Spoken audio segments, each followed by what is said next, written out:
Hi hello ಎಲ್ಲರಿಗೂ ನಮಸ್ಕಾರ. ನಾನು ನಿಮ್ಮೆಲ್ಲರ ಪ್ರೀತಿಯ ಅನುಪಮ ಅನು ವ್ಲಾಗ್ಸ್ ಇನ್ ಕನ್ನಡ ಚಾನಲ್ಗೆ ತಮ್ಮೆಲ್ಲರಿಗೂ ಸ್ವಾಗತ. ಸ್ನೇಹಿತರೆ, ಇವತ್ತಿನ ದಿನ ಯಾವ ರೀತಿ ಕರೆಕ್ಟಾಗಿ ಪರ್ಫೆಕ್ಟಾಗಿ ಸೀರೆ ಉಡೋದು ಅಂತ ನಾನು ಹೇಳ್ಕೊಡ್ತೀನಿ. ಎಲ್ಲಾದರೂ ಸಣ್ಣ ಪುಟ್ಟ ಮದುವೆಗೋ ಅಥವಾ ಫಂಕ್ಷನ್ಸ್ಗೋ ಹೆಣ್ಮಕ್ಳು, ನೀವು ಟೀನೇಜರ್ಸು, ಯಾರಿಗಾದರೂ ನಿಮಗೆ ಪ್ರಾಪರಾಗಿ ಸೀರೆ ಉಡ್ಲಿಕ್ಕೆ ಬರೋದಿಲ್ಲ ಅನ್ನೋರಿಗೆ ಈ ವಿಡಿಯೋ ತುಂಬ ಯೂಸ್ ಆಗುತ್ತೆ.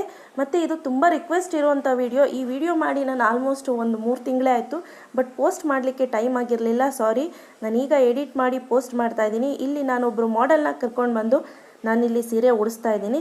ಸೊ ನೋಡ್ತಾ ಇರ್ಬೋದು, ಇವರೇ ಆ ಮಾಡಲ್ಲು. ಸೊ ಮೊದಲನೇದಾಗಿ ನಾವು ಸೀರೆನ ಓಪನ್ ಮಾಡಿ ಇಟ್ಕೋಬೇಕಾಗತ್ತೆ. ಸೊ ನೆನಪಲ್ಲಿರಲಿ, ಪೆಟಿಕೋಟು ಅವ್ರು ದಪ್ಪ ಇದ್ದಾರೆ ಅಂತ ಅಂದರೆ ಈ ಸೈಡ್ಸ್ ಏನು ಬರುತ್ತೆ ಆ ಸೈಡ್ಸು ಬಟನ್ಸ್ ಇರುವಂತಹ ಪೆಟಿಕೋಟ್ ತೆಗೆದುಕೊಳ್ಳಿ. ಬಟನ್ಸ್ ಇಲ್ಲ ಅಂತಂದರೆ ಏನಾಗುತ್ತೆ, ಆ ಫ್ಯಾಟ್ ಏನಾಗುತ್ತೆ ಪೆಟಿಕೋಟಿಂದ ಎಕ್ಸ್ಟ್ರಾ ಸೈಡ್ಗೆ ಈ ರೀತಿ ಬಂದು ಕೂತ್ಬಿಡುತ್ತೆ. ಸೊ ಇವ್ರು ಸಣ್ಣ ಇರೋದ್ರಿಂದ ನಾರ್ಮಲ್ ಪೆಟಿಕೋಟ್ ಹಾಕ್ಕೊಂಡಿದ್ದೀನಿ. ಸೊ ಸೇಮ್ ಪೆಟಿಕೋಟ್ ಅವ್ರು ತಂದಿಲ್ಲ ಅಂತ ಹೇಳಿ ವೈಟ್ ಕಲರ್ ಪೆಟಿಕೋಟು ಹಾಕ್ಕೊಂಡಿದ್ದಾರೆ. ಸ್ಯಾರಿನ ಮೊದಲದಾಗಿ ನೀಟಾಗಿ ಓಪನ್ ಮಾಡಿಕೊಂಡು ಹಿಂದೆ ಯಾವುದು ಮುಂದೆ ಯಾವುದು ನೀಟಾಗಿ ನೋಡ್ಕೋಬೇಕು. ಫಾಲ್ ಹಾಕಿರೋದು ಕೆಳಗಡೆ ಹೋಗಬೇಕು. ಆನಂತರ ನೋಡಿ ಸಮ ಮಾಡ್ಕೋಬೇಕಾಗತ್ತೆ. ಮೇಲ್ಗಡೆ ಪೋರ್ಷನ್ ಏನಿದೆ ಅದು ಒಳಗಡೆ ಟಕ್ ಮಾಡ್ಕೊಳ್ಳಿ, ಅಂದರೆ ಒಳಗಡೆ ಸಿಗಿಸ್ಕೊಳ್ಳಿ. ಇನ್ ಕೇಸ್ ನೀವು ಚಪ್ಪಲ್ ಹಾಕ್ಕೊಳ್ತೀನಿ ಅಂತ ಅನ್ನೋದಾದರೆ ಮೊದಲೇ ಚಪ್ಪಲ್ ಹಾಕ್ಕೊಂಡು ಆ ನಂತರ ನಾವು ಸೀರೆನ ಸಿಗಿಸ್ಕೋಬೇಕಾಗತ್ತೆ. ನೋಡಿ, ಈಗ ನಾವಿಲ್ಲಿ ಟಕ್ ಮಾಡ್ತಾ ಇದ್ದೀವಿ. ಸೀರೆ ದೊಡ್ಡದಾಗಿದ್ದರೆ ಸ್ವಲ್ಪ ಜಾಸ್ತಿನೇ ಒಳಗಡೆ ಆದಂಗೆ ಸಿಗಿಸ್ಕೊಳ್ಳಿ. ಇಲ್ಲ ಚಿಕ್ಕದಿದೆ ಮೇಡಮ್ ಅಂತಂದರೆ ನೋ ಇಶ್ಯೂಸ್. ನೋಡಿ, ಈಗ ಒಂದು ರೌಂಡು ಸುತ್ತಬೇಕಾಗತ್ತೆ. ಸ್ಟಾರ್ಟಿಂಗು ನೀಟಾಗಿ ಸಮವಾಗಿ ಫೋಲ್ಡ್ ಮಾಡಿಕೊಂಡು ಹಿಂದೆಯಿಂದ ಬಂದು ನೋಡಿ ಈ ರೀತಿ ತೆಗೆದುಕೊಂಡು ಇಲ್ಲಿಗೆ ಸುಮ್ಮನೆ ಒಂದು ಗೆಸ್ ವರ್ಕ್ ಆಗಿ ಈ ರೀತಿ ಸಿಗಿಸ್ಕೊಂಬಿಡಿ. ಆನಂತರ ಎಷ್ಟುದ್ದ ಬೇಕು ನೆರಿಗೆಗೆ ಅಷ್ಟುದ್ದ ತೆಗೆದುಕೊಳ್ತಾ ಬಿಟ್ಕೊಳ್ಳೋಣ. ಹಿಂದೆಯಿಂದ ತೆಗೆದುಕೊಳ್ತಾ ನೋಡಿ ಈ ರೀತಿ ಮುಂದೆ ಫ್ರಂಟಿಗೆ ಬಂದು ಸುಮ್ಮನೆ ಜಸ್ಟ್ ನೀವು ಇದಕ್ಕೆ ಫ್ರಿಲ್ ಉಡಲೇಬೇಕು ಅಂತ ಏನಿಲ್ಲ. ಸುಮ್ಮನೆ ಈ ರೀತಿ ಎತ್ಕೊಂಡು ನಿಮ್ಗೆ ಎಷ್ಟುದ್ದ ಬೇಕು ನೆರಿಗೆ ಭಾಗ, ಅಂದರೆ ಸ್ಯಾರಿ ನಾವು ನೆರಿಗೆ ಬಿಡ್ತೀವಿ ನೋಡಿ, ಅದು ಎಷ್ಟುದ್ದ ಬೇಕು ಅಷ್ಟುದ್ದ ನೋಡಿಕೊಂಡು ನೀವು ಬಿಟ್ಕೋಬೇಕಾಗತ್ತೆ. ಆ ನಂತರ ನೋಡಿ ಈ ಪೋರ್ಷನ್ ಏನಿದೆ ಇದನ್ನು ನೀಟಾಗಿ ಸಮವಾಗಿ ನೀಟಾಗಿ ಎಳ್ಕೊಂಡು ಟಕ್ ಮಾಡ್ಕೊಳ್ತಾ ಇದ್ದೀನಿ. ಈಗ ನೋಡಿ, ಮೊದಲಿಗೆ ಈ ಭುಜದ ಅಳತೆ ನೋಡ್ಕೋಬೇಕಾಗತ್ತೆ. ಎಷ್ಟು ಅಗಲ ಇದೆ ಅಂತ ಅಷ್ಟಗ್ಲೇ ನಾವು ಸೀರೆ ನೆರ್ಗುಡ್ಬೇಕಾಗತ್ತೆ. ಇಲ್ಲಾಂದರೆ ಚೆನ್ನಾಗಿ ಕಾಣೋದಿಲ್ಲ. ನೋಡಿ, ನಾನು ಅವ್ರು ತುಂಬ ಸಣ್ಣದ ಇರೋದ್ರಿಂದ ಸ್ವಲ್ಪನೇ ಚಿಕ್ಕದಾಗಿ ನೆರಿಗೆ ಉಡ್ತಾ ಇದ್ದೀನಿ. ನಿಯರ್ಲಿ ಒಂದು 6ರಿಂದ 7 ಫ್ರಿಲ್ ಬಂದರೆ ಸಾಕಾಗತ್ತೆ. ಈ ರೀತಿ ನಿಧಾನಕ್ಕೆ ನೆರಿಗೆ ಉಡ್ಕೊಳ್ತಾ ಬರ್ತೀನಿ ನಾನು. ಇನ್ ಕೇಸ್ ಅವ್ರು ದಪ್ಪ ಇದ್ದಾರೆ ಅಂತ ಅಂದರೆ ಸ್ವಲ್ಪ ದೊಡ್ಡದಾಗಿ ಅಗಲವಾಗಿ ನೆರಿಗೆನ ಉಡಬೇಕಾಗತ್ತೆ. ಇಲ್ಲ ಅಂದರೆ ಚೆನ್ನಾಗಿ ಕಾಣೋದಿಲ್ಲ, ಹೆಣ್ಮಕ್ಳಿಗೆ ಸೈಡ್ಸ್ ಎಲ್ಲ ಕಾಣ್ತಾ ಇರುತ್ತೆ. ಸೊ ನೋಡಿ, ಈಗ ಇಲ್ಲಿ ಒಂದು ಪಿನ್ನ ನಾನು ಹಾಕಿ ಸೆಕ್ಯೂರ್ ಮಾಡ್ಕೊಳ್ತೀನಿ, ಅಂದರೆ ಪಿನ್ನ ಹಾಕ್ಕೊಳ್ತಾ ಇದ್ದೀನಿ. ಈ ರೀತಿ ಹಾಕೋದ್ರಿಂದ ನೀಟಾಗಿ ಫ್ರಿಲ್ನ ಕೂರಿಸ್ಕೋಬಹುದು ನಾವು. ಈಗ ನೀವು ನೋಡ್ತಾ ಇರ್ಬೋದು. ಈಗ ನೋಡಿ, ನಿಮಗೆ ಇಲ್ಲಿ 2 ಟಿಪ್ ಕೊಡ್ಲಿಕ್ಕೆ ಇಷ್ಟಪಡ್ತೀನಿ. ಯಾರಾದರೂ ಸಹಾಯ ಇದ್ದರೆ ಸಹಾಯ ತೆಗೆದುಕೊಂಡು ಕೂಡ ನೀವು ಫ್ರಿಲ್ ಮಾಡ್ಕೋಬಹುದು. ಯಾರದೇ ಸಹಾಯ ಇಲ್ಲ ಅಂತ ಅಂದಾಗ ಈ ವಾರ್ಡ್ರೋಬ್ದು ಏನಿಂದೆ ಬಾಗಿಲು ಬರುತ್ತಲ್ಲ ಹ್ಯಾಂಡಲ್ಲು, ಅದಕ್ಕೆ ಬೇಕಾದರೂ ನೀವು ಈ ಮೇಲ್ಗಡೆ ನೆರಿಗೆ ಏನಿದೆ ಅದಕ್ಕೆ ಬೇಕಾದರೂ ನೀವು ನೇತಾಕ್ಬಿಟ್ಟು ನೀವು ನೀಟಾಗಿ ಫ್ರಿಲ್ ಉಟ್ಕೋಬೋದು. ಇಲ್ಲ ನಾನು ಇಂಡಿಪೆಂಡೆಂಟಾಗಿ ಮಾಡ್ತೀನಿ ಅಂದರೂ ತೊಂದರೆ ಇಲ್ಲ. ನಾನು ಈಸಿ ಮೆಥಡ್ ಹೇಳ್ತಾ ಇರೋದು. ನೋಡಿ, ಈಗ ಅವಳು ಕೈಯಲ್ಲಿ ಇಟ್ಕೊಂಡಿದ್ದಾರಲ್ವ, ಸೊ ಅದನ್ನೇ ವಾರ್ಡ್ರೋಬ್ ಅಂದ್ಕೊಳ್ಳಿ. ಅದನ್ನು ನೇತಾಕಿದ್ದೀನಿ ಅಂತ ಅಂದ್ಕೊಂಡು ನೋಡಿ ಈ ರೀತಿ ಫ್ರಿಲ್ನ ನಿಧಾನ ಕೂಡ್ಕೋಬಹುದು. ತುಂಬ ಸುಲಭವಾಗಿ ಬೇಗನೆ ಉಡ್ಕೋಬಹುದು. ನೋಡಿ, ಈ ರೀತಿ ಆದ ತಕ್ಷಣ ಈ ರೀತಿ ಕೈಯಲ್ಲಿ ಉಜ್ಜಬೇಕಾಗತ್ತೆ. ಸೊ ಈ ರೀತಿ ಉಜ್ಜಿದಾಗ ಏನಾಗುತ್ತಪ್ಪ ಅಂದರೆ ಸಮವಾಗಿ ನೀಟಾಗಿ ಕೂರುತ್ತೆ. ನೋಡಿ, ಈಗ ಎಷ್ಟು ಚೆನ್ನಾಗಿ ಕೂತಿದೆ ಅಂತ ನೋಡ್ತಿದ್ದೀರಾ ಅಲ್ವಾ. ಎಸ್, ಈಗ ಸಮವಾಗಿದೆ. ಈಗ ನಾನು ಏನು ಮಾಡ್ತೀನಿ, ಒಂದು ಪಿನ್ನ ತೆಗೆದುಕೊಂಡು ಸೆಕ್ಯೂರ್ ಮಾಡ್ತೀನಿ, ಅಂದರೆ ಪಿನ್ ಹಾಕ್ಕೊಳ್ತಾ ಇದ್ದೀನಿ. ಸೊ ನೆನಪಲ್ಲಿರಲಿ ಸ್ನೇಹಿತರೆ, ನೀವು ಎಷ್ಟು ಚೆನ್ನಾಗಿ ಫ್ರಿಲ್ ಉಡ್ತೀರೋ ಅಷ್ಟೇ ಮುದ್ದಾಗಿ ಚೆನ್ನಾಗಿ ಕಾಣುತ್ತೆ. ನೋಡಿ, ಈಗ ನಾನು ಯಾವ ರೀತಿ ಅವರ ಭುಜಕ್ಕೆ ಉಜ್ಜಿದೆ ಅಂತ, ಸೊ ಆ ರೀತಿ ಉಜ್ಜೋದ್ರಿಂದ ಫ್ರಿಲ್ಲು ನೀಟಾಗಿ ಕೂತ್ಬಿಡುತ್ತೆ. ಎಷ್ಟು ಸ್ಟಿಫಾಗಿ ಕೂತಿರುತ್ತೆ ಅಂದರೆ ಅಷ್ಟು ಸ್ಟಿಫಾಗಿ ಕೂತಿರುತ್ತೆ. ಸೊ ಈಗ ನೋಡಿ, ನೀಟಾಗಿ ನಾನು ಎಲ್ಲವನ್ನು ಸಮವಾಗಿ ನೋಡ್ಕೊಳ್ತಾ ಪಿನ್ ಮಾಡ್ಕೊಳ್ತೀನಿ. ನೆನಪಲ್ಲಿರಲಿ, ಒಳಗಡೆ ಇರೋ ಫ್ರಿಲ್ ಏನಾದರೂ ಈಚೆ ಬಂದುಬಿಟ್ರೆ ಬಾರ್ಡ್ರಿಂದ ಆಚೆ ಕಾಣಿಸಿದ್ರೆ ಅದು ಚೆನ್ನಾಗಿರೋದಿಲ್ಲ. ಸೊ ಈ ರೀತಿ ನಮ್ಮ ಭುಜದ ಮೇಲೆ ಹಾಕ್ಕೊಂಡು ನಾವು ಚೇಂಜಸ್ ಮಾಡ್ಕೋಬೇಕಾಗತ್ತೆ. ಇನ್ ಕೇಸ್ ಸ್ನೇಹಿತರೆ ನಿಮಗೆ ಗೊತ್ತಾಗ್ತಾ ಇಲ್ಲ ಅಂದರೆ 3 ಪಿನ್ಗಳನ್ನ ನೀವು ಹಾಕೋಬೋದು ಸ್ಟೆಪ್ ಬೈ ಸ್ಟೆಪ್ಪು. ಈ ಸೀರೆ ನೆರಿಗೆ ಏನಿದೆ ಅದಕ್ಕೆ 3 ಪಿನ್ ಹಾಕ್ಕೊಳ್ಳಿ. ನೀವು ಇಂಡಿಪೆಂಡೆಂಟಾಗಿ ಉಡ್ತಿದ್ದೀನಿ ಅಂದರೆ ಇಲ್ಲ ಮೇಡಮ್ ನಾನು 2 ಪಿನ್ಸ್ ಹಾಕು ಅಂದರೂ ತೊಂದರೆ ಇಲ್ಲ. ಸೊ ಈಗ ನಾನೇನು ಮಾಡ್ತೀನಿ, ಇವರ ಕತ್ತಿನ ನರ ಬರುತ್ತೆ ನೋಡಿ, ಒಂದು ನರ. ಸೊ ಅದ್ರ ಸಮವಾಗಿ ನೀವು ನೋಡ್ತಾ ಇರ್ಬೋದು. ಈ ಕತ್ತಿನ ನರದ ಸಮವಾಗಿ ನಾನೇನು ಮಾಡ್ತೀನಿ, ಇಲ್ಲೊಂದು ಪಿನ್ ಹಾಕಿ ಸೆಕ್ಯೂರ್ ಮಾಡ್ಕೊಳ್ತೀನಿ.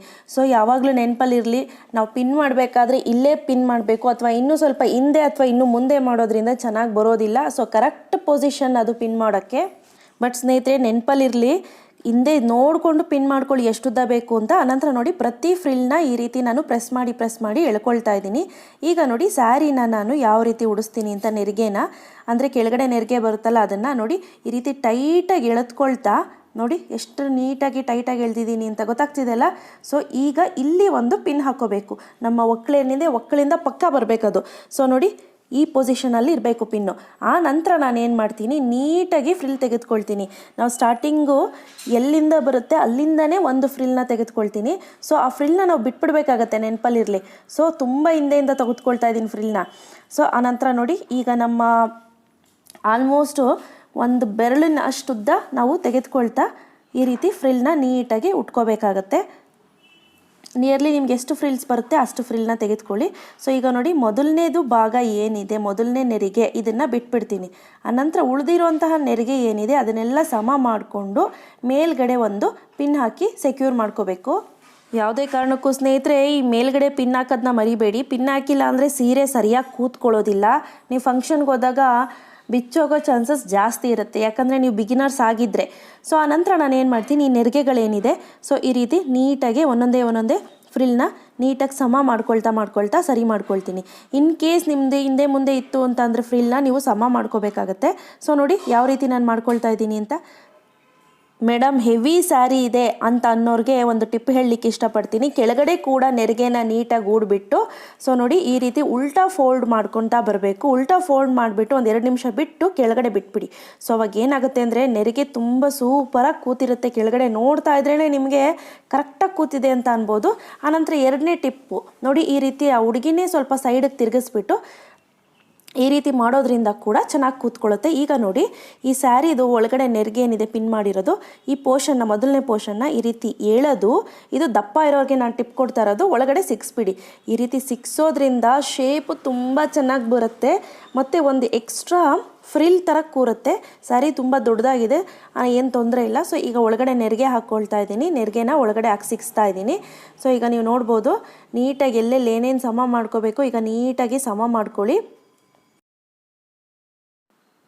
ಈಗ ನೋಡಿ ಹಿಂದೆ ಉಳಿದಿರುವಂತಹ ಜಾಗ ಅಂದರೆ ಏನಿದೆ, ಈಗ ಫ್ರಿಲ್ ಮಾಡಬೇಕಾದ್ರೆ ಸ್ವಲ್ಪ ಸೈಡಲ್ಲಿ ಬಿಟ್ಟಿರ್ತೀವಿ ನೋಡಿ, ಅದನ್ನು ಏನು ಮಾಡಬೇಕು ಅಂದರೆ ನೀಟಾಗಿ ಈ ರೀತಿ ಕ್ಲೀನಾಗಿ ಒಂದೇ ಸಮ ಬರೋ ರೀತಿ ಕರೆಕ್ಟಾಗಿ ಒಂದೇ ಸಮ ಬರೋ ರೀತಿ ಹಿಂದೆ ಸಿಗಿಸ್ಕೊಂಡು ಎಕ್ಸ್ಟ್ರಾ ಏನು ಉಳಿದಿರುತ್ತೆ ಅದನ್ನು ನೀಟಾಗಿ ಒಂದೇ ಒಂದು ಫೋಲ್ಡ್ ಥರ ಮಾಡಿ ಮರ್ಚ್ಕೊಳ್ಳಿ. ಅಂದರೆ ನೆರಿಗೆ ಥರ ಮಾಡಿ ಮರ್ಚ್ಕೊಂಡು ಒಳಗಡೆ ಟಕ್ ಮಾಡ್ಕೋಬೇಕಾಗತ್ತೆ. ಈಗ ನೋಡಿ ಫ್ರಂಟಿಂದ ನಾನು ತೋರಿಸ್ತೀನಿ ಯಾವ ರೀತಿ ಕಾಣಿಸ್ತಿದೆ ಅಂತ. ಇವ್ರು ತುಂಬ ಸಣ್ಣ ಇರೋದ್ರಿಂದ ಮಾಡಲ್ಲು ತುಂಬ ಸಣ್ಣದಾಗಿದ್ದಾರೆ. ಸೊ ಹಾಗಾಗಿ ಇವ್ರಿಗೆ ಒಳ್ಳೆ ಶೇಪ್ ಬಂದಿದೆ. ಸ್ಯಾರಿ ಪಿನ್ನ ನಾವು ಹಾಕ್ಕೋಬೇಕಾಗುತ್ತೆ. ನಿಮ್ಗೆ ಯಾವ ಸ್ಯಾರಿ ಪಿನ್ ಇದೆ ಮ್ಯಾಚಿಂಗು ಅದನ್ನು ಹಾಕ್ಕೊಳ್ಳಿ. ಈಗ ನಾನು ಬ್ಲ್ಯಾಕ್ ಆಗಿ ಯೂಸ್ ಮಾಡ್ತಾಯಿದ್ದೀನಿ, ಇಲ್ಲಿ ಬ್ಲ್ಯಾಕ್ ಯೂಸ್ ಮಾಡ್ತಾಯಿದ್ದೀನಿ. ನಿಮ್ಮ ಹತ್ರ ಯಾವುದಿದೆ ಅದನ್ನು ಹಾಕ್ಕೋಬೋದು. ಸ್ಯಾರಿ ಪಿನ್ ಮದುವೆಗಾದರೆ ಸ್ವಲ್ಪ ಚೆನ್ನಾಗಿರೋದೇ ಯೂಸ್ ಮಾಡಿ. ಈಗ ನೋಡಿ ಎಲ್ಲ ನೆರಿಗೆಗಳನ್ನ ಹಿಡ್ಕೊಂಡು ಒಳಗಡೆ ಕೈ ಹಾಕಿದ್ದೀನಿ ನಾನು. ಈ ಪೆಟಿಕೋಟು ಸೇರಿಸಿ ಒಳಗಡೆಯಿಂದ ನೆರಿಗೆನೂ ಸೇರಿಸಿ ಈ ರೀತಿ ಪಿನ್ ಮಾಡಿ ನಾನು ಪಿನ್ ಮಾಡ್ಕೊಳ್ತಾ ಇದ್ದೀನಿ.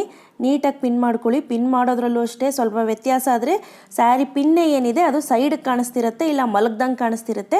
ಸೊ ನೋಡಿ ಈಗ ಸಮ ಮಾಡ್ಕೊಳ್ತಾ ಇದ್ದೀನಿ ನೀಟಾಗಿ. ನೀವು ನೋಡ್ತಾ ಇರ್ಬೋದು ತುಂಬ ಸಣ್ಣ ಇರೋದ್ರಿಂದ ಒಳ್ಳೆ ಶೇಪ್ ಬರುತ್ತೆ. ಇನ್ನೂ ಸ್ವಲ್ಪ ಗುಂಡಕ್ಕಿದ್ರೆ ಇನ್ನೂ ತುಂಬ ಚೆನ್ನಾಗಿ ಕಾಣಿಸುತ್ತೆ ಸ್ಯಾರಿ. ಸೊ ಇದು ಫೈನಲ್ ಲುಕ್ಕು.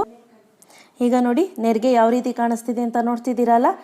ಸೊ ನೋಡಿ ಎಷ್ಟು ನೀಟಾಗಿ ಈ ಫ್ರಿಲ್ ಇನ್ ಕೇಸ್ ನಿಮಗೆ ಹೆಚ್ಚು ಕಮ್ಮಿ ಆಗಿತ್ತು ಅಂದರೆ ಈ ರೀತಿ ಪ್ರೆಸ್ ಮಾಡೋದ್ರಿಂದ ಕೂಡ ನಿಮಗೆ ನೆರಿಗೆ ಚೆನ್ನಾಗಿ ಕೂರುತ್ತೆ. ಸೈಡ್ಸು ನೋಡ್ತಾ ಇರ್ಬೋದು ಎಷ್ಟು ನೀಟಾಗಿ ಎಷ್ಟು ಸ್ಟಿಫಾಗಿ ಕೂತಿದೆ ಅಂತ. ಇನ್ ಕೇಸ್ ಸ್ಯಾರಿ ನೆರಿಗೆದು ಒಳಗಡೆ ಭಾಗ ಈಚೆ ಕಾಣ್ತಿದ್ರೆ ಅದನ್ನು ಸ್ವಲ್ಪ ಸರಿ ಮಾಡ್ಕೊಳ್ಳಿ ದಯವಿಟ್ಟು. ಮೇಡಮ್ ಯಾವ ರೀತಿ ಮದುವೆ ಮನೆ ಹೆಣ್ಗಳಿಗೆ ಅಥವಾ ಮದುವೆಗೆ ಹೋಗಬೇಕಾದ್ರೆ ಮೇಕಪ್ ಮಾಡ್ಕೋಬೇಕು ಅಂತ ನೀವೇನಾದರೂ ಕೇಳೋದಾದರೆ ಅದಕ್ಕೂ ಕೂಡ ನಾನೊಂದು ವಿಡಿಯೋ ಮಾಡಿ ತೋರಿಸ್ತೀನಿ. ಈಗ ಪಿಂಕ್ ಕಲರ್ ಲಿಪ್ಸ್ಟಿಕ್ನ ನಾನಿಲ್ಲಿ ಅಪ್ಲೈ ಮಾಡ್ತಾ ಇದ್ದೀನಿ, ಲಿಪ್ ಗ್ಲಾಸ್ ಅಪ್ಲೈ ಮಾಡೋದ್ರಿಂದ ಒಂದು ಎಕ್ಸ್ಟ್ರಾ ಲುಕ್ಕು ಮತ್ತು ಎಕ್ಸ್ಟ್ರಾ ಶೈನಿಂಗ್ ಸಿಗುತ್ತೆ. ಸೊ ನೈಟಲ್ಲಾದ್ರಂತೂ ಲಿಪ್ ಗ್ಲಾಸ್ ಅಪ್ಲೈ ಮಾಡೋದು ಮರೀಲೇಬೇಡಿ, ತುಂಬ ಚೆನ್ನಾಗಿ ಕಾಣಿಸುತ್ತೆ ಲಿಪ್ಸು. ಆನಂತರ ಸ್ನೇಹಿತರೆ ಈ ಪಿಂಕ್ ಕಲರ್ ಬಿಂದಿ ಇಟ್ಟಿದ್ದೀನಲ್ಲ ತುಂಬ ಸಿಂಪಲಾಗಿ ಕಾಣ್ತಿದೆ. ಸೊ ಅದಕ್ಕೋಸ್ಕರ ನಾನೇನು ಮಾಡ್ತೀನಿ ಅಂದರೆ ಅದಕ್ಕೆ ಸ್ವಲ್ಪ ಡಿಸೈನ್ ಮಾಡ್ಕೊಳ್ಳೋಣ. ನೋಡಿ ಎಲ್ಲಾದರೂ ಒಂದು ದೃಷ್ಟಿ ಬಟ್ಟೋ ಇಲ್ಲೋ ನಿಮಗೆಲ್ಲ ಅನುಕೂಲತೆ ಇದೆ ಅಲ್ಲಿ ದೃಷ್ಟಿ ಬಟ್ಟೆ ಇಟ್ಕೊಳ್ಳಿ. ಈಗ ಬಟ್ಟೆಗೆ ಡಿಸೈನ್ ಮಾಡ್ಕೊಳ್ತಾ ಇದ್ದೀನಿ. ಬಟ್ಟೆಗೆ ಡಿಸೈನ್ ಮಾಡೋದ್ರಿಂದ ಹೈಲೈಟ್ ಆಗಿ ತುಂಬ ಎದ್ದು ಕಾಣುತ್ತೆ, ಲುಕ್ ಕೂಡ ಕಾಣುತ್ತೆ. ಕೆಳಗಡೆ ನಾನು ವಿ ಶೇಪು ಬಿಟ್ಕೊಳ್ತಾ ಇದ್ದೀನಿ. ಆನಂತರ ಕೆಳಗಡೆ ಒಂದೇ ಒಂದು ಸಣ್ಣದಾಗಿ ಚುಕ್ಕಿ ಇಟ್ಕೊಳ್ತೀನಿ. ನೋಡ್ತಿದ್ದೀರಲ್ಲ ಯಾವ ರೀತಿ ಅಂತ.